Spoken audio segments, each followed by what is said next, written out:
Abalamazi basuze makubo nga beeyuna ku bigo by'abajulizi e Namugongo okwetaba mu kusinza n'omisa okw'okujjukira abajulizi ba Uganda emyaka 45 bukyanga battibwa. Wabadde wakalipagano k'ebidduka ku luguudo oluva Ekireka okudda Ekira nga poliisi ekolera abalamazi ekkubo. Kibadde kijjobi bakola bizinensi nga bookya ennyama n'abatunda ebyokunywa basuze bakola.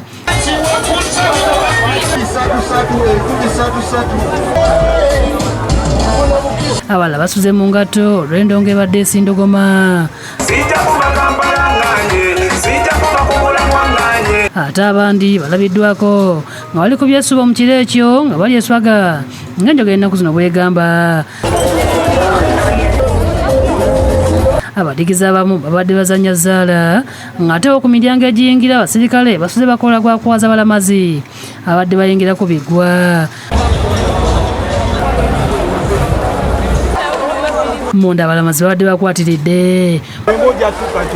Mu kiro ekyo abamu ku balamazi batandise okunoonya okwegeka oluba okusobola okugalangatanya ebiwanga mu ngalo obudde bugenda okuvaako eddiba nga bali bulungi baleme kusumagirira mu mmisa. Akanyigo mu kiro ekyo kabadde k'amaanyi okutuuka ku nnyanja era ng'ennyiriri zibaali tezitambula ng'abantu beeyuna okusena amazzi naye nga ab'ebyokwerinda bakoze butasamuka butasamwoyo okulaba nga balungamya abantu bano.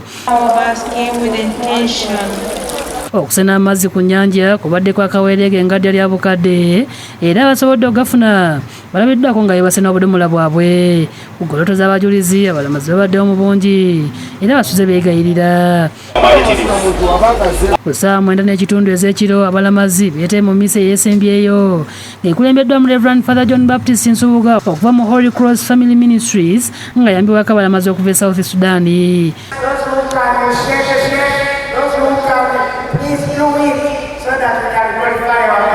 Father Nsubuga ategeeza nti abajulizi tebandikoze kyakufiira ddiini singa baali batiitiizi wabula nga balina okulungamizibwa okwa Katonda.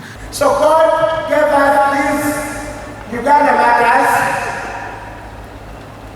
to prove to us that there is another life there. Kyokka waliwo n'omulamazi azaalidde ku Kigongo ne Justin Mugumya nga yavudde mu mission Buteebo Palisa District. Ezadde omwana wa bulenzi ku ssaawa 7:30 ez'ekiro ku ddeeyo lya Angelina Zeya. Justin agamba nti yava e Palisa ng'ennaku z'omwezi 26 omwezi oguwedde era baali amalazi 84 okutuuka ku kigo kya St. Augustine Esseeta ennaku z'omwezi 3. Najja kulamaga naye nali mpaddeyo obweyamo nti nina okulamaga ku mwaka bakabe ndi lubuto era nina okulamaga.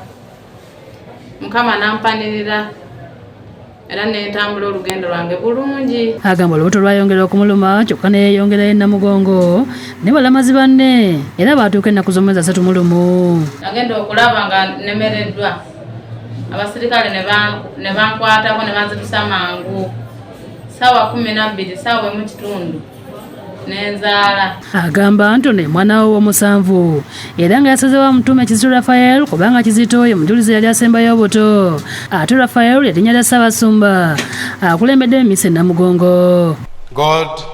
Ronald Kakooza, Nyombi Kenneth ne Sise Birungi be bakusakidde eggulu lino ku Lwabukedde TV.